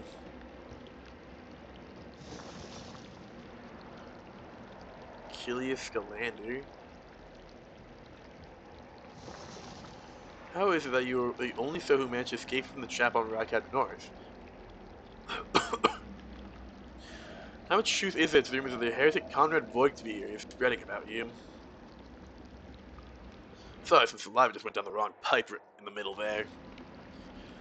Do my eyes deceive me? Do my eyes deceive me? Explain yourself, Alontak. Oh, that's a lot of investigations. Oh, that's Cassia. You are accused of consorting with Xenos, betraying the Imperium, and neglecting the interests of humankind. Oh, it's Cassia. Pulsating strands from pulsating strands stretch from under Cassia's headpiece, one wrapping around her neck while the others drain her lifeblood through her weeping eye socket and mouth. Oh, not Cassia. Is this? Solomon's bloodless body supporting enormous teeth of iron, pulled from the jaws of his loyal cybermastiff. Oh. Every exposed area of Argenta's skin is modeled with an intricate patterns of scarlet blisters, crimson indentations, and charred tissue. A passing ray of light reflects off the countless tiny blades that look like they are sprouted from Adira's body. Gabella's skin is covered in countless injection marks. Black tendril-like webs of burnt nerves radiate outward around each one. All of the Cold Trader's bones were broken. Her augmented arm was ripped from its socket, and the bones of every finger on the remaining hand are twisted and sticking out at strange angles. Oh, God. Pascal's augmetics were separated but not extracted from his body. The places where they connect to the organic tissue teem with predatory millipedes, feasting on the coagulated blood and accumulated pus. Oh, fucking gross, dude. Abelard Versarian's limbs were amputated and then sewn back onto his body with remarkable skill and precision, using human tendons. I'll lay claim to the Oh. stars. Oh, hey, The Theodore tribunal and is Heinrich. waiting for your explanations. Come closer. Oh. Hey, Calcazar. And here comes our principal witness, the rogue traitor himself. Heinrich gives you a cold look. If the presented evidence was not enough to convince you, his testimony will conclude this confusing case, full of oath-breaking lies and heresy. You dragged this boy into this trial, and now expect someone will lend an ear to a lowly heretic's testimony? I thought better of you, interrogator von Kallax. I was so very wrong. Lady Theodore's voice sounds even harsher and angrier than you remember. The Lord Inquisitor makes a vaguely dismissive gesture. Enough. Let him speak. The sooner this business is concluded, the better. Then let us continue. Shielded by the powers of the warrant of trade granted by the Imperium, Theodore von Valancius more than once allowed herself to openly collaborate with Xenos. You have never seen such a contemptuous grimace on the interrogator's face. She plunged her entire protectorate into an apostasy and heresy, including the rogue trader, and went out of her way to prevent the Inquisition and me personally from maintaining order inside the Expanse. Does the rogue trader admit to fraternizing with the Xenos, serving them as a puppet, and rejecting the God Emperor's blessed light for the sake of his heretical desires and base profits? You served the Xenos. You rejected his light. You reveled in your heretical desires and craved base profit.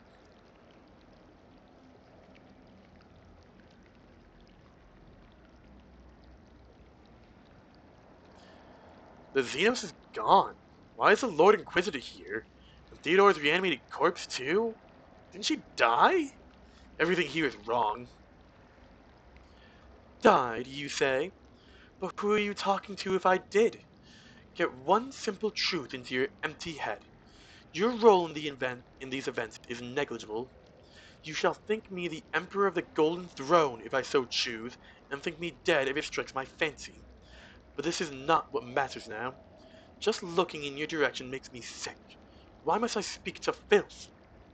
The last words are obviously meant for the court, not you. Theodora von Valancius is alive. You were her loyal servant, and she made you serve the Xenos. Uh, um...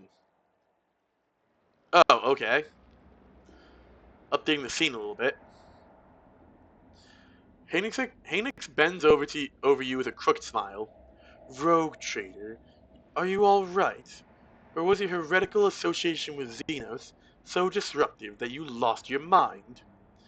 The mocking words do little to hide his irritation. The interrogator is obviously displeased with the turn of the conversation is taking. Interesting. The Inquisitor leans forward slightly at the sight of your anguish. For a brief moment, the boredom in his eyes is gone. It was amusing, but the joke has outstayed its welcome. Theodore shoots the interrogator a nasty look. It is painfully obvious this heretic is dancing to your tune. His word against mine. You had lost before you even unsheathed your blade, Heindex. You need not worry, dear Lord Captain. It was not my intention to bring up unsupported claims. Heindex produces a data slate and skillfully manipulates the device until he locates the next necessary information. The rogue trader has often been accompanied by a Xenos companion,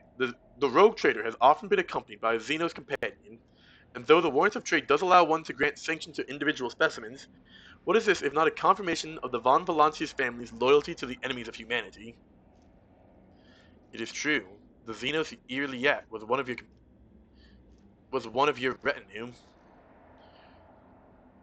The rogue trader's ties to the Drukhari, a different subspecies of Eldari, are just as obvious.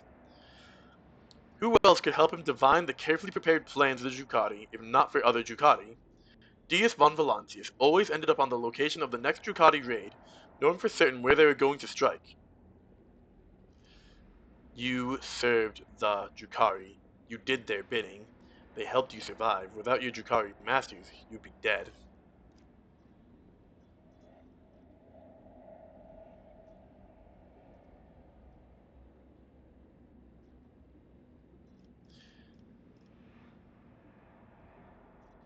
Something is wrong.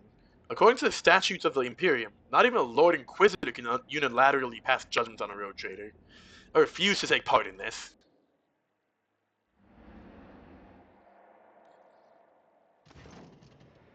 How interesting! Xavier Calcazar pensively rests his chin on his hand. What will you say to this? You have no choice in the matter. You will do well to submit meekly under his steadfast gaze and not obstruct the proceedings. The interrogator grits his teeth viciously. At this point, the tribunal probably wants to know what the true intentions of the von Valancius dynasty are. The rogue trader claims he has been waging war against the Drukhari this entire time. Except, was there really a war, or was it another carefully staged performance? Haynix is looking at you closely, almost without blinking. Allow me to explain what exactly happened, Deis. Deis von Valancius personally invited the Drukhari to his worlds, and then used their strength and resources to sow chaos in the Expanse to gain leverage over his rivals. It is very convenient to play the victim while working with those who rob your neighbors blind, and terrify the worlds that pay tribute. How much did you profit from this rogue trader? Did you think I would not uncover your pathetic conspiracy? Enough of this circus, Haynix. I did not set up any attacks. Succeeded. Haynix's face contorts monstrously, his skin stretched to the limit across the bones of his skull, his voice ringing with fury. K. Morag, do not try to squeeze between the strands of the web, Monkey. Do what you were brought here for. Are you really saying your war with the Ducati was not a hoax? Then how did you and your foolish subjects know the coordinates of the enemy ships every time? How did you know their targets? Do you think your expert on all things Xenos was shrewd enough to divine the carefully devised plan of the Cabal's finest? No, only other Ducati could do that, and even then, only a few. This means you were in collusion with them. Bull-headed stubbornness does not befit a man of your pedigree, rogue trader. But since you have decided to deny everything, I will summon another witness. I'm sure everyone will find it interesting to explore this sordid story from another angle. Iliette silently takes a graceful step forward. If the court so desires, my speech will run like a river and wash away your doubts. I find a shard of my home in the rogue trader's chambers, an entire craft world vanished, among the stars, and the only clue to its fate resting in the hands of this monkey. That was when I began to suspect that he had something to do with the misfortune that had befallen my Kudalak.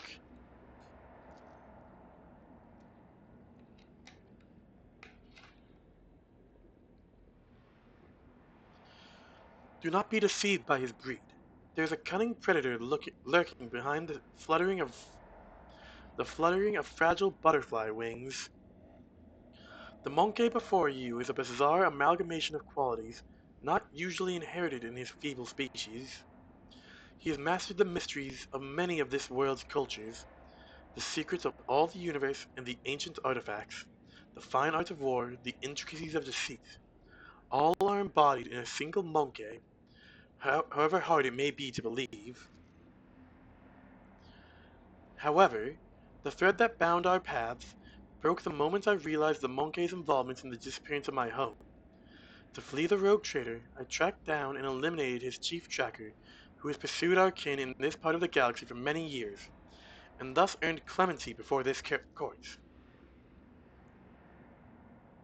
So, Achilles did not simply vanish. You helped him disappear. Phoenix nods curtly. I say he only had himself to blame. An agent who cannot recognize an impending threat is useless. No, this is wrong. The court and the Imperium would never admit to the testimonies of a Xenos. You are only allowed to speak when questioned, but since the rogue trader is so eager to make his voice heard, by all means, do. The court is curious to know what you gleaned from this interrogation. Is that all? I hope I succeed in spoiling your little show, Marazai. All you had to do was submit, useless monkey. Trust me, you will pay for your antics 100 times over.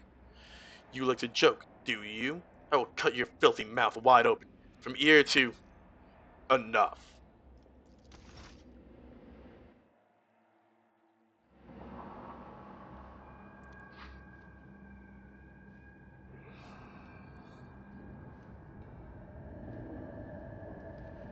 I apparently just made the perfect build to just fuck with Mada's eye, and I love that. Hello. I don't like the golden face mask. After the spell is lifted, staggering pain pierces your body, darkness clouds your vision, and nausea creeps up your throat. But the wounds you manage to forget soon remind you that you are still alive. I don't like the look of you. Muffled clapping tears you from the vice of agony. The Ducati in the center of the chamber observes you coldly from under the golden mask, causing your insides to clench. A Dracon of the Cabal of the Reaving Tempest, has been cast down by his own ineptitude in an attempt to take part in the Thilian Eye Calathril. Never did I think that my eyes were destined to behold the greatest disgrace of it for a Dark One. A true born humbled by a lowly creature before the Council of Archons. Look at the female Ducati. Wow, I passed that. The Xenos is wearing armor encrusted with jewels and stands calmly next to the speaker. Wait, so who? So I guess, like, one of these guys? I guess it's talking about these ones? Such behavior is typical of the Xenos occupying the higher tiers of the Ducati hierarchy, which means you are facing one of the Archons. Look at the Ducati upon the throne. One half of his face is hidden behind a gold mask with an intimidating visage. The other half is showing a malicious, sharp-toothed leer. The Xenos' elaborate armor is decorated with skulls and patches of human skin impaled on countless blades and hooks. He carries himself with the authority and ease, as though he is a ruler who holds the threads of fate of all those present tightly in his grasp. Look at Matazai. There is genuine terror in Matazai's gaze, but his face remains impassive and calm. At one point he catches your eye. You can clearly see he is lusting for blood. Your blood. Look at Irliet. Irliet absorbs every word, occasionally wincing in pain and covering her weeping wounds. Her posture and gestures are full of tension, like prey cornered by a pack of predators. Irliet shrinks under the hungry stares of those around her. Listen to the conversation. With the greatest respect, mighty Nazarakai, Archon of the Cabal of the Black Heart, first among the chosen, voice of the Overlord of the Dark City, bringer of demise, conqueror of 100 worlds. Nazarakai dismisses Matazai with a like a bothersome fly. The Council of the Archons has heard enough platitudes, Drakan Matazai, and no longer wishes to. Sly intrigues, ruthless chill, and jagged ice. Wish I could finish reading that. Oh my god, is this a fucking Harlequin? Dude, is this a fucking Harlequin right now? Of vitriol verbose, the cut and thrust keep time with fate's own machinations grave. But whose deft footwork leads to naught but dust, while from its brutal finish none can save. This play the puppet master granted me, through murky stalls a path obligingly. The puppet master has the puppet master has Vect himself invited you to this chamber? The Archon chokes on his own words, but quickly regains his composure. No matter. You may be our guest, Arabenian, but you are merely a spectator in this performance. And spectators do not belong on the stage. As you undoubtedly know, do not interfere. The stranger presses a delicate finger to the lips of his sorrowful mask, and says with a twinkle in his eye, a shadow in the shadows will I be. Look at the Aldari who is interrupting the trial. Succeeded. The bright motley, the hollow suits, the mask hiding its owner's face, and the graceful, subtle movements. Before you stands a Harlequin, another representative from the multifaceted Aldari race. The Xenos catches your eye and nods. For a moment, the play of shadows on the masks appears to twist its expression into a mischievous grin. What the fuck is a Harlequin doing here? I'm actually more scared of him than the fucking Ducati. At least with Ducati, you know it's not gonna be good. Harlequin could be a fucking anything. Recall what you know about Vect. Succeeded also. Wow, I'm really winning these coin flips. Because the willpower test earlier was also a 50% chance. You've heard many gruesome tales about the atrocities of the Ducati, but the cruelest and vilest always involved as Drubile Vect, the Archon of the Cabal of the Black Heart, the supreme overlord of Comrag, and the most dangerous of all his dark kin. Listen to the conversation. Just gonna play it smart, like I'm just gonna listen. It has been a long time since the city and court last saw such an entertaining spectacle as this. The accusations flung at Archon Yemeris may be serious, but I see no reason to attempt to delve into their substance. The Ducati on the throne looks at Matazai with a hungry leer, clearly waiting for his reaction. Aye! Matazai's eyes widen, filled with astonishment and disbelief. He seems to to have been certain of the outcome and did not expect what he is hearing now. His lips twist into an enraged snarl. Hatred directed at the Xenos on the throne, and yet it finds no outlet under the gaze of the dozens of Ducati in the chamber. The arena will make you answer for this insult to the courts. The arena will strip you of your titles and your skin, and the contender's blows will break your bones and your pride. Nothing but blood and suffering will wash away the shame that Jalakan has brought upon himself this day. With a hiss of rage, Madazai draws his blade, preparing to fight back. Oh my god. Bro just got gunned down. The Archon nods in satisfaction and makes an unfamiliar gesture. The guards draw closer to you. Let us return to you, Yemeris. The Harlequin's laughter interrupts the Archon and echoes under the vaults of the chamber in a resounding baritone. And all the masks upon their marks now stand. The slave of vanity the spire ascends. The thief and traitor cast downward by her hand. Unbeknownst to all, their fate depends upon a lead unseen, a player green. The Harlequin leans forward and eyes you with genuine interest. Is this how you treat the hospitality of Kamarag, Arabinian? The Archon angrily balls his fist, the shadow of his wrath hanging over the Aldari interloper like a thundercloud. I thought your words were worth more. You insult me by interrupting the trial again. The Xeno sweeps into a theatrical bow without taking his eyes off Nazarekai's face. You, Archon, speak a just rebuke in truth. Fate's melodies and snarls fantastic have entrapped me here, and when I heard them play, I couldn't keep my lips from grinning wide. Here comes the hour for shadows to retreat, to where the curtain waits to rise, the laugh, with no beginning now sends forth the call. Ugh. Oh, that's cool. I deserved that, I'm sure. That's cool. Okay. I'll live another day. I sound very upbeat for this. Ugh.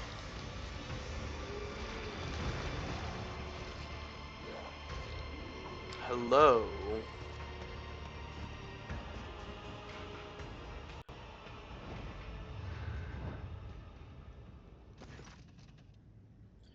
The world is an impenetrable haze of warm pain.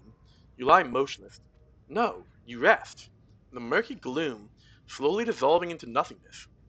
Sometimes your repose is troubled but unpleasant, and persistent tremors coming from the new place where your legs used to be. You do your best to ignore them. Away, you vulture, this is not your prey. A vaguely familiar voice reaches you through the curtain of darkness, but your disobedient thoughts refuse to reveal where and when you've heard it before. Was it just recently? Or 100 lifetimes ago? The trembling coming from your legs is replaced with a violent jerking motion, and then it finally stops. From this phantasmagoria retreat, and definitely sees my merchant vagabond, the puppet master's strings left dangling, again arise up to take your place and dance. A spark ignites in the darkness, and its light ruthlessly cuts through the gloom that can envelop you. An ugly image of the reality around you assaults your retina. You can feel your body again, and realize it is filled with pain. Your shoulder is sore from an injection.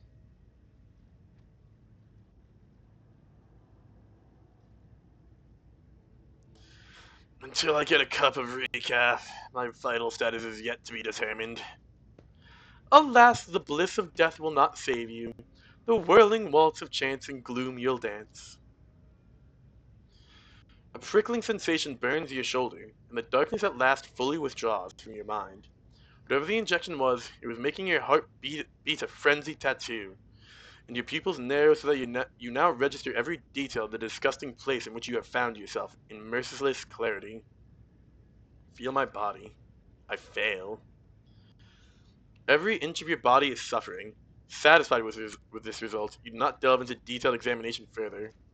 Carouse's toughness, yeah.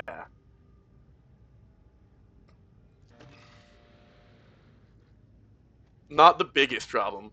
Really? I'm in the Kamarag, like, slave pit. All your equipment is gone, as are your shoes. You don't even have a knife at hand to fend off enemies, or to open your veins. Your eyes refuse to focus on the blurry figure. Look at my rescue, by the way. Sorry, I didn't read that. Your eyes refuse to focus on the blurry figure of the person who came to your aid. He appears to be tall, and your mind emphatically refuses to continue. For every moment of concentration causes you suffering. I've seen you somewhere before. Who are you? A dream obscure of death, deliverance, illuminating will and agony. Look around. You are surrounded by the dead, numerous corpses, mutilated bodies, and pieces thereof. Humans, Judicati, and other Xenos unfamiliar to you lie motionless in this gruesome mortuary. Where am I? Among the shadows and the wings you lie, where taut are pulled the puppet master's strings. The stranger intricately links his fingers to mimic the tools of a puppeteer. My companions, where are they? Not here, the roles have been decided now, but if you play your parts, perhaps the plot will draw you back together, or to doom. The figure's cruel laughter follows. This time in verse, the final lines, the merchant's time to tread the boards has come. Embark you now upon your pilgrimage, and take my parting gift, a humble prop. The stranger deposits something in your hand, and disappears into the twilight. Gift from beyond the grave. Oh, cool. Nice, an unremarkable and weak pistol. The engraving covering its surface is far more valuable than any meager stopping power it might possess. Interesting. Attempt to rise. Your body has suffered too much to obey your mind. Or rather, that's how it would have been for someone else perhaps, but not for you. You've lived through worse. Anguish and torture can never break you now. You will rise to your feet and press on. All that is left to understand why you should is to understand why you should. Wow, that's neat.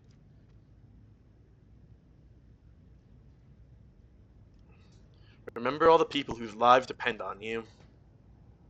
The power of honor. Plus 10 toughness. Hell yeah! Hundreds of faces flash before your mind's eye. Friends, subjects, and companions. The universe is cruel and full of darkness, and your will and determination are the only barrier between your loved ones and its crushing apathy and brutality. You have no right to die. Not here and not now. Resoluteness floods your veins like incandescent plasma. You make another attempt to get up. You get up. Yes, your body aches and rebels against you, but your tempered mind is stronger than mortal flesh. You draw yourself up straight and take in your surroundings. Oh boy. None shall I stand don't in have my way. Anzu either. Okay, well, let's take the gun. Gee, strength, toughness, agility, and perception down. God, I don't have shit. I hope I'm not gonna need to completely re-equip myself. Verge of death. Fresh injury. Deformed bones. Feel alien.